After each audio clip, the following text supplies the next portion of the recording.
यहाँ की रियाया के लिए तुमने बहुत सहूलतें मुहैया फरमा दी हैं, लेकिन तुम्हारा घर कहाँ है? अब तो और करीब आ गया है, दमिश्क की आबादी खत्म हो जाती है, जंगल नजर आने लगता है। फरमाया अमीरुल मोमिनीन ने, आए अबू बैदा, दमिश्क भी खत्म हो गया है, सहरा आ गया है, जंगल कहाँ है? कब वो जो झोंपड़ी दिखाई दे रही है बस वहीं तक चलना है। हजरत उमर ने कहा, इस झोंपड़ी में रहते हो? कहाँ? वही मेरा घर है, जरा आगे चलिए। जब अंदर लेके जाते हैं झोंपड़ी के पास तो कहा कि इस घर के अंदर दाखिल होना है। फरमाया आइए और चलिए।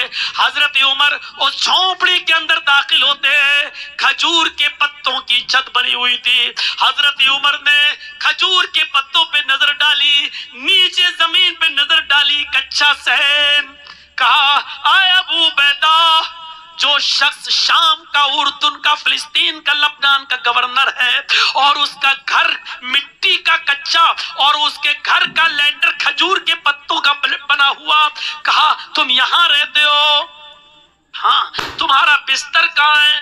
अमीरुल मोमिनीन ने पूछा। हजरत अबू बैदा कहते हैं, आए अमीरुल मोमिनीन, ये मुसल्ला जो दिखाई दे रहा है, हाँ, का यही मुसल्ला है जिस पर मैं नमाज पढ़ता हूँ और तहज्जुद की नमाज भी अदा करता हूँ, और फिर इसी मुसल्ले पर मैं सो जाता हूँ, इसलिए कि फिर मुझे सुबह उठना पड़ता है, तो बिस्तर की मुझे क्या जरूरत है?